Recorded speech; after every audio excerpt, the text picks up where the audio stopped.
But then at the Business and Fashion Voices conference in 2021, you said, like, you reconsidered some of the things you said because it wasn't enough.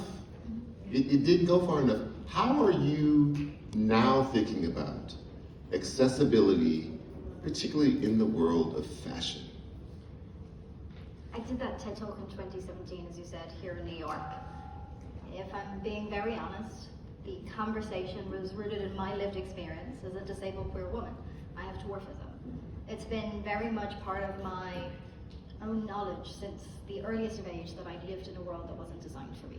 And that my disability came about because of that friction between my physiology and the way in which design is built and the world is designed for so few. I think if you'd have asked me in 2017, I felt truly confident that I had the answer, but I didn't. I had questions. I had my own lived experiences, whether it was going through an airport, whether it was looking at retail design, whether it was going and ordering a coffee and the idea that the pastry counter was so high that nobody could see me, and the barista's getting frustrated because they keep saying next please, and the person behind me is trying to identify that I'm in the queue. But in terms of the work that I'm doing now, and to your point, that evolution, lived experience is so important. I view lived experience as an intellectual property. But as we think about not just the why, we have to think about the how. So for me, when we think about accessibility, one of the great challenges that we have when we think about access is often through a lens of compliance. I turned 35 in September.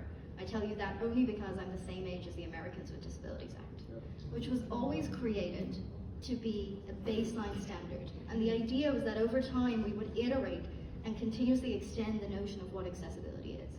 And in many ways, that benchmark legislation informs so many other pieces of legislation, whether it's the Disability Discrimination Act in the UK or the Equality Act in Ireland, where I'm from. But the reality is we allowed compliance to be the ceiling. And it continues to exclude so many people. So when we think about accessibility, it is about explicitly designing solutions with marginalized communities to ensure that innovation can come about. It's about prioritizing form and function, and it's about ensuring that the methodology is co-designed with the people with lived experience, not just guiding the design process, but leading it. And the reality is there's no such thing as fully accessible. If the world was designed for me, it would be accessible for me, but inaccessible to about 97% of you all.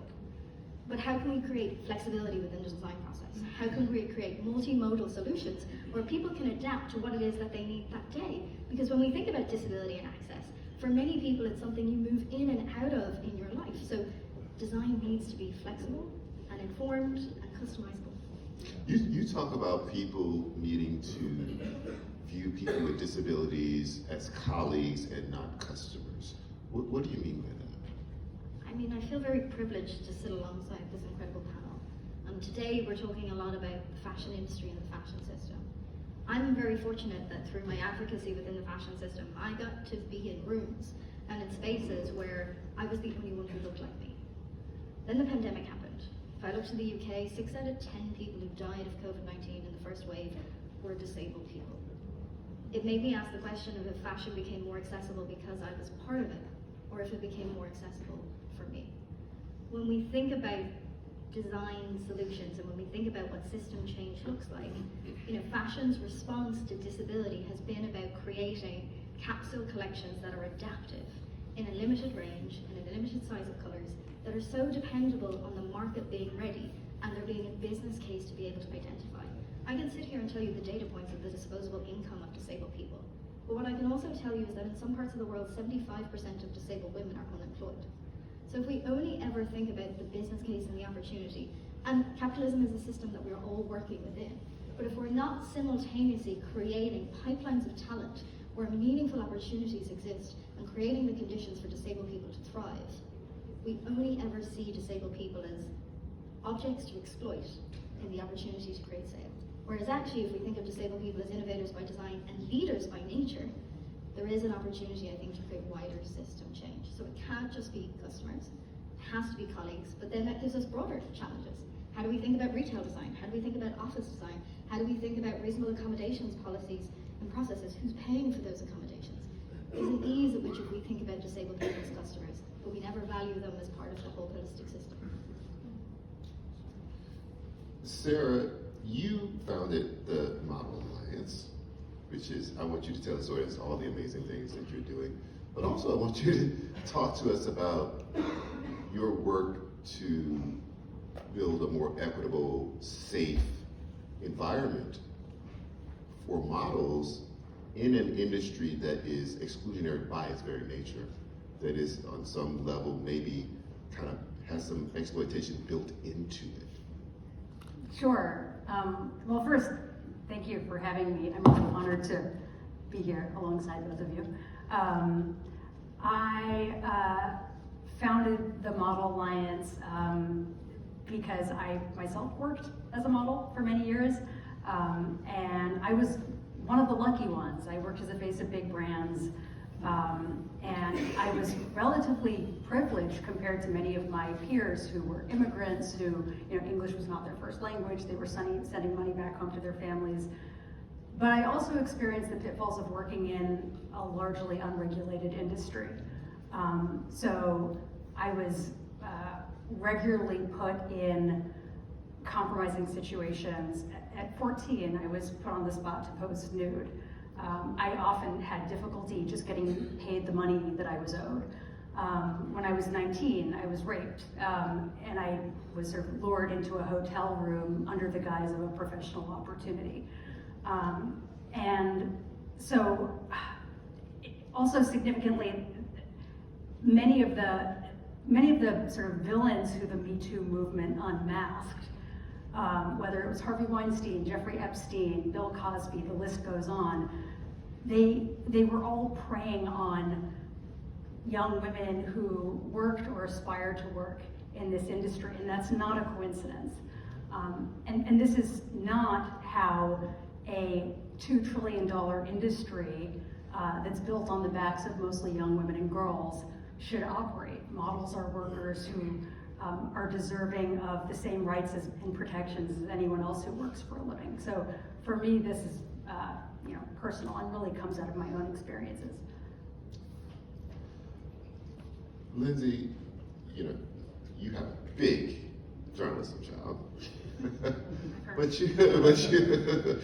you also are a co-founder of the Black in Fashion Council.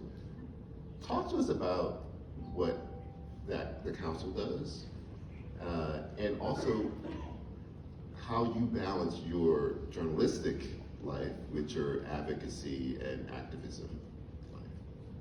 I mean, it's interesting to me only because I never really saw it as a choice, but I think that's also because I never see myself as really the perfect person to work in fashion. I'm from Wisconsin. I did not.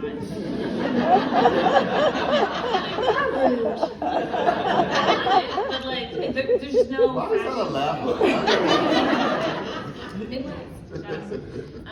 But there was just there's no fashion, like corporation, luxury brand, all of that, right? And I never had the connections. I remember just being really, just like almost resentful about the fact that because I didn't have these things, and because I didn't have wealth and all those things, that like how was I ever going to make this change that I really felt passionate about making. And so it really was never a choice. I knew that, if I could do something, I always would do it, no matter what I was going to do in fashion. And honestly, I never thought I would be an editor-in-chief. I was I was one of those people that didn't put it on my vision board or pray about it or anything, because I just was like, I'm too black for this. I'm not gonna, I was just like, this isn't gonna happen.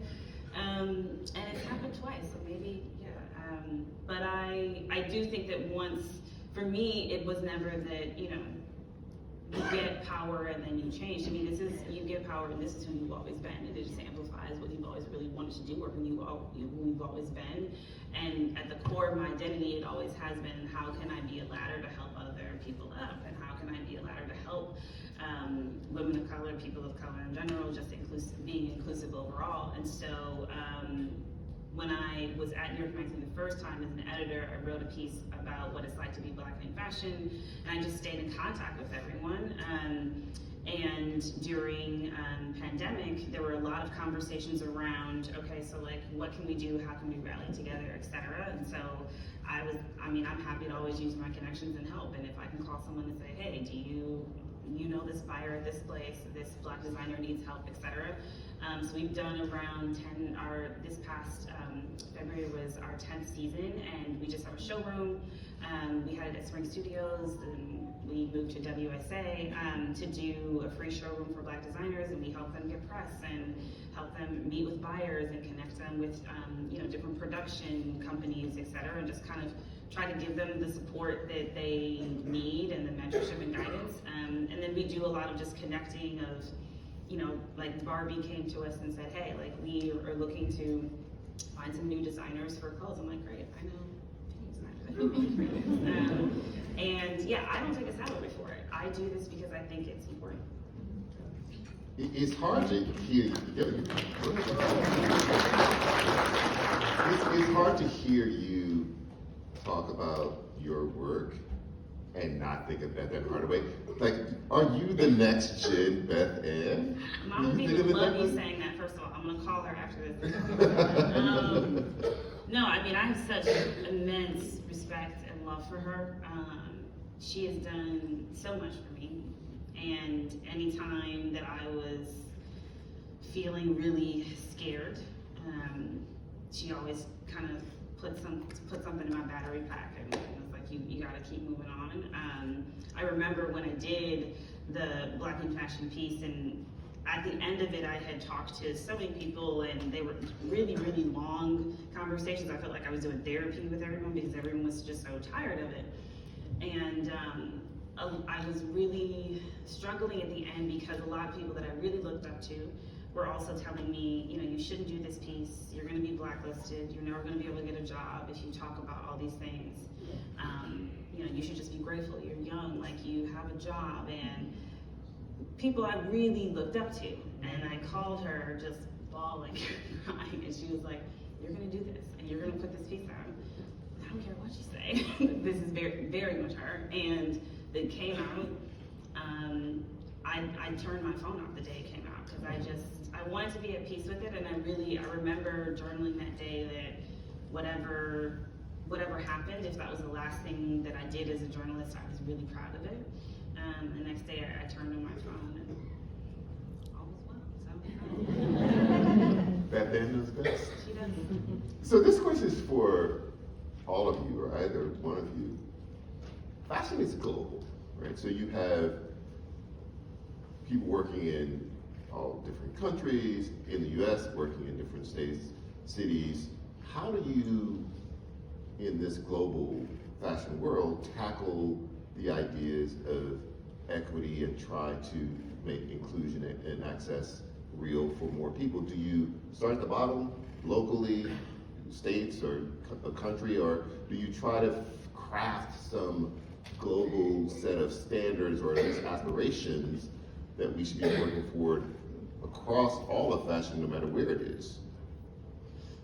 Yeah, well, we have a broad vision for labor solidarity. I think, the fashion industry has always kind of been a backwater for workers' rights and been camouflaged by this glamorous facade.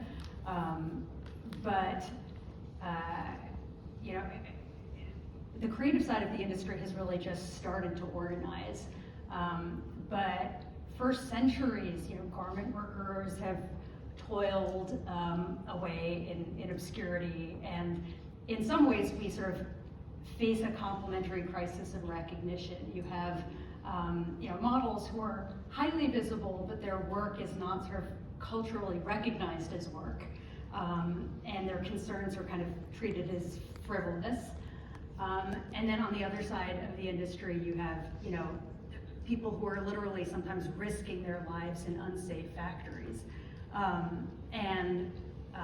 Even though we're working under different socioeconomic conditions, it's an industry that's mostly built on the backs of women and girls who, on both sides of the industry, are trying to have a voice in their work. And I think it's particularly challenging in this moment in such a hostile labor environment. Well, one of the ways you've attacked this is at the state level. I don't want to say first, but started at the state level with one piece of legislation, which is that Fashion Workers Act, which has been passed and signed, and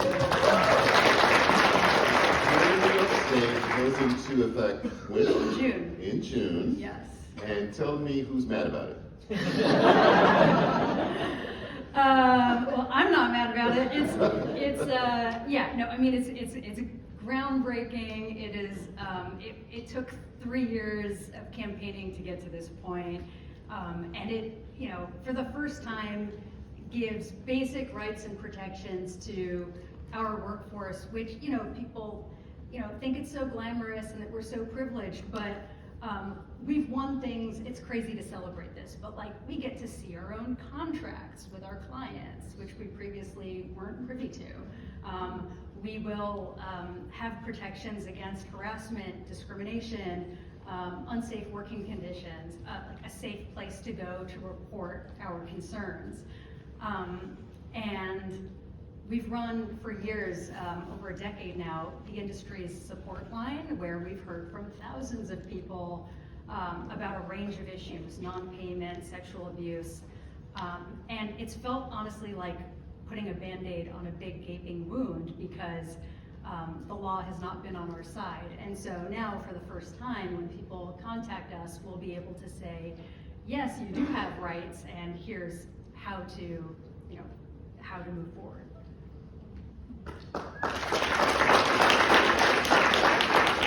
Anybody want to chime in on that before we go move on? Because go for it. I just was thinking about tone and how important it is in magazines, and I grew up reading. We always talk about our different love of magazines, and I think in making things more equitable, it really comes down to the tone. And I think, yes, hiring and all of that of who you have in the room, but a lot of times, I remember starting out and just interning at different places in fashion, and people would say oh, this person isn't on brand, and I'd be like, what does that mean? Who is on brand? How did we get there? Who is the person that is on brand? And so much of the work that we do at The Cut really starts with a question and a curiosity. It isn't this definitive statement, and it isn't trying to be aspirational. It really is about being approachable, and so I think that does lend itself to being a lot more diverse in the way that you discuss things, in the way that you want to develop an audience and just develop a relationship with people. So that's what. Well, let's stay on there for 1 second. What do you think the media's responsibility is in creating a more equitable, accessible fashion world? It's huge, but it's one that people are very fearful around, because it is very alienating. I think any time that we've done a piece that I'm aware is going to shake the table a little bit, people get very nervous. They're like, well, this photographer isn't going to work with me, or this person isn't going to want to hire me, or how do I do this? Because so much of it is, especially in, I think, fashion and media, I would say a lot of the hiring is subjective. Yes, post roles, but it is often this writer from this place, or you've worked with this model and this thing. So I do think that people are often very fearful of closed doors, and it is a responsibility, but there are only a few. And if I could just maybe add to kind of both of their points to that question of, is it local or is it global? I honestly think the answer is both. And maybe to give you an example, if we look to Europe for a moment, many of European countries, their governments have stipulated a minimum requirement that private sector organizations have to have in the employment of disabled people. In Italy, it's 8%. In France, it's 6%. In the Netherlands, it's 2%. The reality of what's happening on the ground is one of two. One, they're not meeting the quota, and they're paying a fine, which means that from a mindset perspective, it is easier to look at disability as a cost rather than an investment. And some of these fines scale to up to €1 million. So it is a very significant part of a P&L that is already quite significant. So if you're costing €1 million, how and when are you going to invest in the infrastructure and find the finances to do so, particularly in this climate? Or the other piece that happens is what governments create is charitable organizations of disabled people to work solely in manufacturing. And manufacturing can be a really important part of employment. But again, what it creates in the mindset of leaders is that's all that disabled people can do. And if those are your skills, if those are your capacity, if those are your desires, that's absolutely fine. But again, it shouldn't be the bottom line. But one of the challenges around even legislation in terms of it being local rather than global, so I'll give you an example. If you have epilepsy, you are not disabled in Italy. But if you have epilepsy, you're disabled in the UK. So when we think of global businesses and the necessity for mobility between countries, between territories, and people's own desire to grow, what you need from a global organization is a broadening definition of disability. And that's particularly important as we think about self-identification. If you look at the neurodivergent community, we have data at the moment that says that at least 1 in 10 of us are neurodivergent. But the majority of people potentially can't afford to get a professional assessment, or the wait times are too long. And what do people do in the interim in terms of being set up for success in the workforce? But one of the other things to your point around media, I had the great privilege in 2019 to be on the cover of British Vogue, and was the first little person to ever do so. Can we?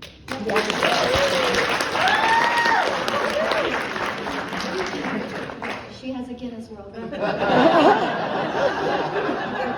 She does. But I'll be very transparent. It was a really challenging set. There was no consideration for my access needs in advance.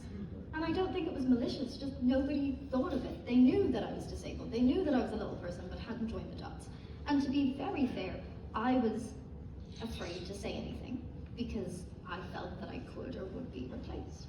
And I left that set that day thinking one of two things. One, it cannot exist that in terms of 2019, I am white, I am cisgendered. That is a huge amount of privilege for us to be celebrating that as a milestone. So how do we create broader intersectional change? And two, one is not enough. How do we think about accessibility in its broadest possible form? So in May 2023, my company Tilting the Lens guest edited British Vogue's Reframing Fashion issue. But one of the earliest challenges that we had was, where are we going to shoot the issue? We had this big ambition that we would have 5 disabled people on covers, 19 disabled people on side, all of the articles written by disabled journalists. But even when we began to think about the types of talent that we wanted as part of the issue, we immediately had to think about the accessibility on set. We reviewed every single set within the London infrastructure that could be used for a fashion shoot of that nature. 2 of them fit our criteria for accessibility. And of those 2, both of them were booked. We had to negotiate with the people who already had those bookings, who didn't have the access needs, for us to be able to prioritize it. So when we think about the responsibility of media, I think there's an ease at which we say it is their responsibility and in turn their fault, without acknowledging so many of the systemic barriers that exist. And even if I think about when we did Reframing Fashion, I really wanted the issue to be made available in Braille. The editors at the time said, does anybody blind read Vogue? And I said, I don't know. Shall we find out? And coming us as a publisher didn't have the infrastructure to create materials in Braille. It's actually very difficult. So we partnered with the Royal National Institute of the Blind and made the issue available in Braille. And every issue continues to be made available in Braille. Those are 2 challenges. Here's the really good bit. There was 2 challenges. The Braille issue was more expensive. It was more expensive to be made. We felt very critically that blind people, or anybody who uses or needs a different format, shouldn't have to pay more in order to access the magazine. And also it shouldn't be free. It could be reduced, but we needed to also prove that there was an opportunity in terms of growing new audiences within this market. And secondly, one of the big questions we had was, should the advertisements be in Braille or just the content? So we asked Haben Gurma, who's deaf-blind, and Haben said, if sighted people get the ads, I want the ads. And I remember her initial feedback to me was, really weird. There's somebody swimming in a swimming pool with sunglasses on. How odd. And I said, I'll have them, that's because they're trying to sell you the sunglasses. She didn't buy the sunglasses. But again, we think this idea of like, let's have more visibility and representation. That then becomes the definition of success. It doesn't change systems, and it doesn't acknowledge how many of the systems need to change in order for that to not just be one issue, one person, but for it to be part of the fabric of the industry.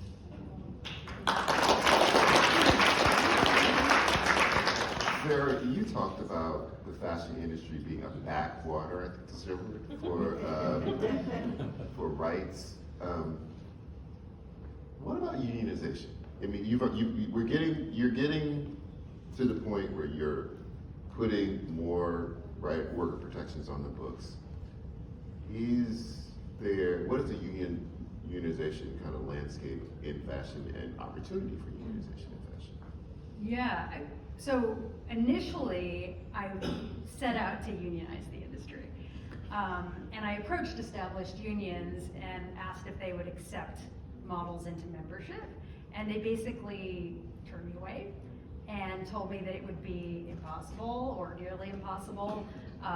We're generally told that we are independent contractors, not employees, and under federal law in the US, independent contractors cannot unionize. And so that's why I kind of had to pursue an alternative structure. We're a nonprofit organization, but we still are able to, create meaningful change. And one of the very first things we did was to look at the laws on the books and found that children who work in the industry were not even considered child performers, were not covered under labor law. So, over the last decade plus, we've come a long way, but I think that certainly like the fashion industry is exclusive and has a long way to go, but also the labor movement has historically been very exclusive. And I think it would be smart to, moving forward, not just think kind of purely in terms of unionizing industries, but thinking more expansively and really focusing more on organizing people than unionizing. Lindsay, when we say the fashion industry, we think two categories, designer, model, right? There's a whole army of people that are the fashion industry, including the people who cover the fashion.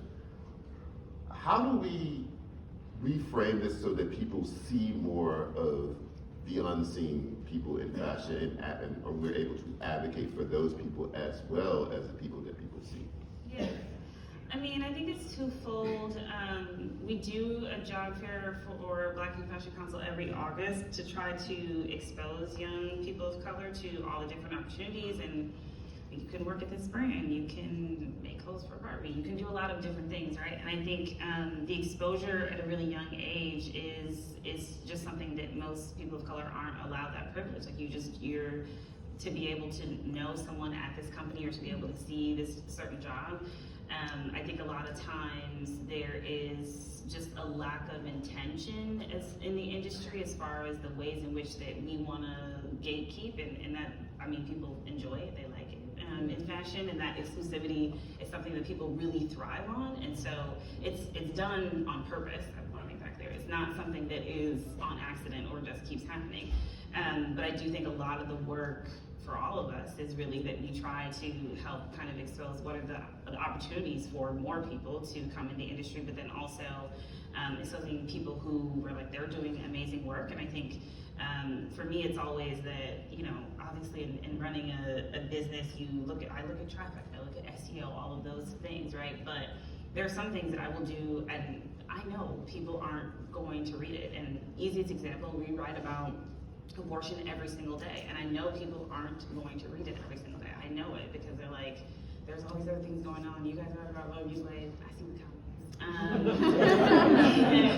But it is important to me. And we have a directory where you can type in your zip code and find your nearest abortion clinic. We did a whole issue on it many times, and I think that it's balancing that, because for me it's like, I know that that's not going to get a ton of traffic, people may not read it, but it's really important resource for those who can have it, and especially the ones that are resources and where to get. They're not behind a paywall specifically, so that I want people to subscribe or not. Like, I want you to be able to find help and support here. But I think it's that kind of intentionality that has to kind of meet with a lot of the infrastructures that are in place to kind of gatekeep certain things that are already in place. Building the limits. Tell us about building the limits. I should say that my background is that I'm an elementary school teacher.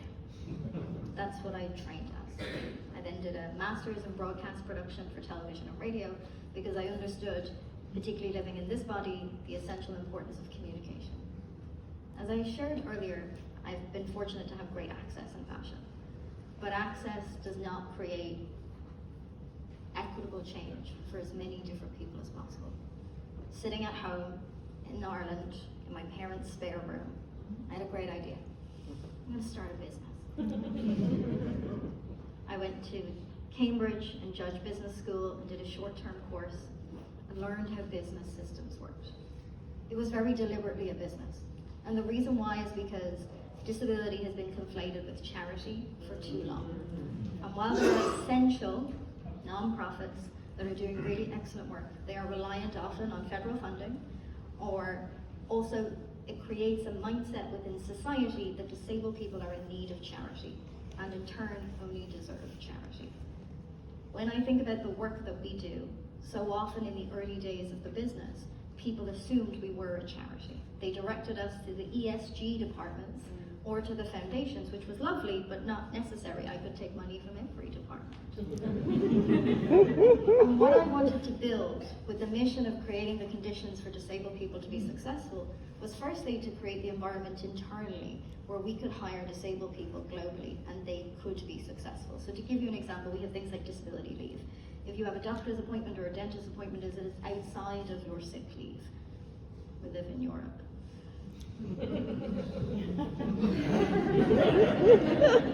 It eventually got around the room. Creating the idea that accessibility as a baseline and accommodations as a baseline. Creating a culture where we lead with trust. That the idea if somebody comes to me and asks for a reasonable accommodation or an accommodation, I believe that they need it. I don't sit there as a CEO and trifle with the idea of how much can we invest this quarter and is this something that they are going to take advantage of, but the idea that the systems in workplaces are not designed for people to be successful. I started working in the fashion industry with the business. We worked with a number of global luxury brands to support them at the most senior leadership level to implement what strategic change looks like in accessibility. So maybe to give you some examples, we worked with Gucci to support the employment of disabled people in luxury retail. I'm sure you're thinking, why? Luxury retail is a pretty interesting career working on commission. If you work in the UK in luxury retail, your average salary is about £100,000 sterling. The average salary within London is around £34,000 sterling. So that difference is really sizable. One of the first things that we did was created a program where we hired deaf people as client advisors. Immediately the question I got was around headcount and around what did this mean as a cost to the business. The individuals had full-time British Sign Language interpreters with them in store to be able to support in terms of the service. Those client advisors were the highest selling client advisors in store. Now I say that, and I deliberately create the caveat to say, disabled people do not have to be the highest selling client advisors in the store in order to be employed, in order to be part of the team. And we have those who are exceptional at their job in every category of community and lived experience. But what it created was a market for different kinds of people to come to that store and for the first time be able to communicate in their language with dignity and with creativity as part of that concept.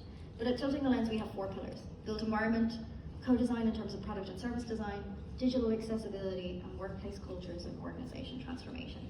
But one of the things that we're constantly interested in doing is how do we continuously move the dial on what accessibility is. So one of my colleagues, Orla, who's here tonight, is our expert in the built environment. We're currently developing an office in London that is hopefully going to change the way we think about accessibility within that environment. There is, and we were talking about this earlier, this great demand for everybody to return to the office, even though offices are not designed for people to be successful in so many ways. My big win in that office is that one of the things that we heard from the research that we did around disabled employees is that what they wanted was automatic doors. Now, automatic doors is a very serious issue. It's a serious issue because it's not very sustainable. Because if automatic doors are automatic, they open and they close and they allow wind and air through. Not very sustainable. The other deep challenge with automatic doors, they're ugly. The button to press them, the way they move, but that's a supply chain issue because when we design anything to be accessible, we design it to be ugly. We design it through a lens of medical model because we design for disabled people, not with them. Next time to step inside an accessible bathroom is designed with very little aesthetic and beauty in mind. That is the limitation of universal design as a framework. There's 7 principles, not one of them around aesthetics. So our work is about how do we bring form and function together? How do we bring accessibility and sustainability together? You know how we got our automatic doors? Because we spoke to non-disabled people who do hot desking in that office. and said that in central London, they leave their bike downstairs, they have their helmet, they have their laptop, they have their cup of coffee, and guess what? They got no more limbs to open the door. We got our automatic doors. And I would love to sit here and say that it is enough when disabled people tell you that this is what they need, that the system changes. That is not yet the reality. So how do we make access by design as a universal opportunity and think about the way in which it creates less friction in everybody's lives? But we do work small scale, large scale, conditions for disabled people to thrive.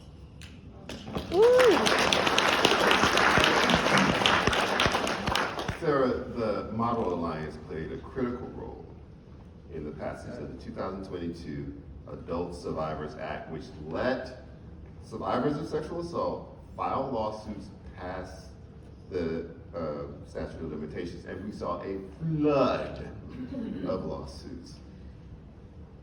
How has that helped or impacted models in the fashion industry? Yeah, well, I think our work on the Adult Survivors Act is a good example of how, by focusing on the concerns of our immediate community, we've actually been able to have a far-reaching impact. So, you know, for me, myself as a survivor, it was incredibly important to be able to pursue justice, even though I was time-barred, and we created this one-year look-back window to be able to file a civil lawsuit. And the impetus for that was, you know, yes, my experience, but also we kept getting all of these calls from people who had been preyed on by creepy photographers and other old men, and and then, you know, lo and behold, this look-back window opens, and as you said, there was this avalanche of, you know, Jean Carroll filing her lawsuit against the President of the United States. And so, yes, that was incredibly meaningful in many ways. I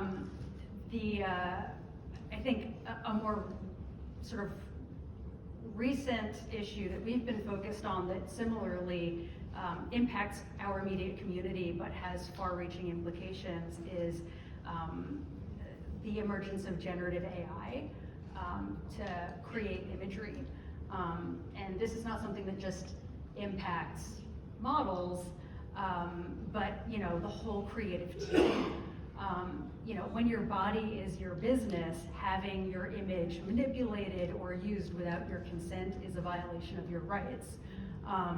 But we've been hearing from photographers, makeup artists, hairstylists, and so on, who are really concerned about this kind of wonderful, creative, communal experience being threatened and people being replaced.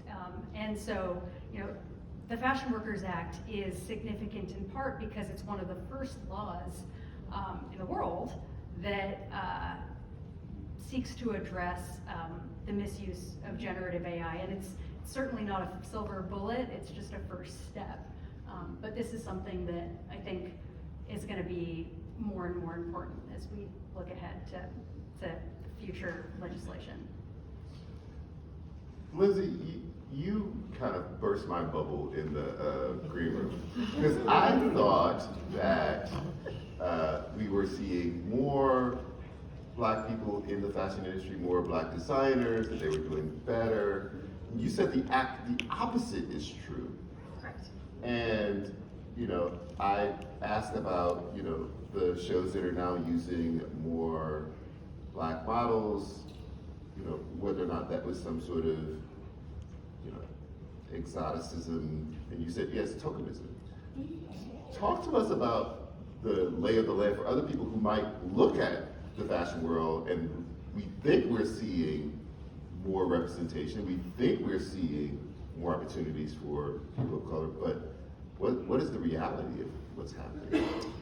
Yeah, I mean, I think it's always been this disconnect of how, you know, I think so much of what Sarah's saying on that side is true on editorial as well. In Marquee magazines, it looks like you can see a lot of, I remember especially like during pandemic. There was a lot of publications talking about, you know, we put X amount of models on this cover, etc.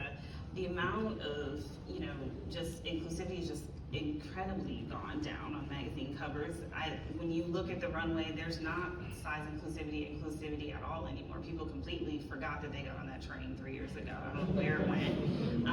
And I think that it has become very optional and only a thing that people do if they're in fear of getting canceled. They don't feel like they need to be diverse, and there's not, I think if you look at just a landscape of luxury brands, it's very easy, any of them that you name, they're all run by white men, and all the designers are white men. You have your few exceptions, but it's literally only 3, it's not that many. And I do think that a lot of times people just get caught up in, well, I like this brand and I want to work with them and all of that. Like, there are a million reasons, and I don't say that out of judgment, but I do think that a lot of my work, both at the Cut and with Black in Fashion Council, is making sure that Black designers aren't just emailed during Black History Month when somebody needs to put their brand in a roundup, or they're like, oh, we need to have a Q&A, let's hurry up, because the Super Bowl, Kendrick, like, we need, it's like, guys, like, these people, designers have been doing this, and then you pretend to care and give them a little bit, but then, you know, you never call it in, you never actually spend time to get to know the brand, etc. And I see a lot of, fashion is so small also, like we see each other we see each other at all these things, and by the time, you know, I go to shows in Milan and Paris, I can count on one hand how many people of color there are at shows. It's very, very small, and I think that there's just it's 100% tokenism, but it also is just let us continue to check the box if we feel like we haven't done it, or if someone said this on Twitter, X, whatever. Then we'll do it, but it's not something that matters anymore. So I want to end by asking what we ask all of our guests, which is, what gives you hope in this space? Let's start with you, Sarah. I think that just the fact that we are here having this conversation gives me hope. When I started organizing my peers, I got eye rolls, and it was like something out of a Zoolander skit, and the fact that this is being taken seriously on this stage is incredibly meaningful.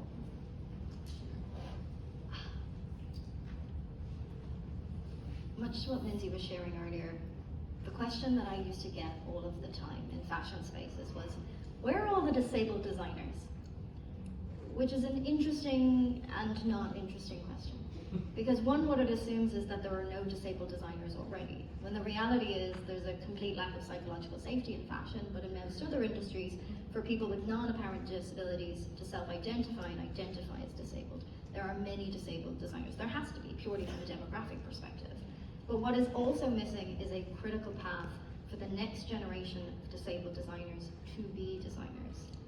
So, when Dr. Ben Barry was appointed as Dean of Fashion at Parsons here in New York, and he himself, a disabled queer man, I DM'd him on Instagram and said, hey, you're disabled, I'm disabled, we should do something. And last year, we created the Disabled Fashion Student Program at Parsons. And we currently have 6. The first cohort was funded by H&M, the Ford Foundation, Karma Busquets, and the next cohort is funded by Capri Holdings Foundation. But we have 6 people across the degree and the MFA fashion program. 3 of them are here in the room tonight.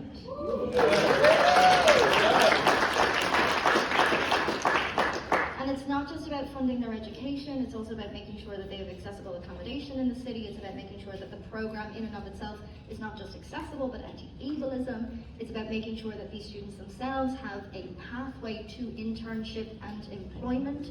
And we see our job now is making the industry ready for them, so that when the industry says, where are the disabled designers?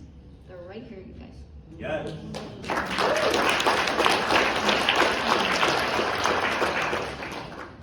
I'm going to use some advice Mama B gave me since you brought her up. I remember when we were starting Black in Fashion Council, and I'm a list girl, so I gave her my list of all the reasons why I felt like I wasn't qualified and all the things to do it, and not the right timing, not the funding, all the things. And she said to me, you know, no one, and I was like, there's all these other places that are doing this work. Like, I feel like I could just give them some ideas and help, and I don't need to, you know, I don't need to insert myself in this. And she said, Lindsay, no one says there's too many, different example, which is like, no one says there's too many organizations that are trying to find the cure for breast cancer. Everybody just says, we're trying to find the cure. And like, whoever does it, great, we just want to find the cure. And she's like, you're gonna do this, and you're gonna run this race. And I think about that often because anytime that I find this work to be exhaustive, because it really can be when you feel like you're fighting for something that should just be a basic human right, I think about that conversation and that I really haven't earned the right to give up yet. And I think, yeah.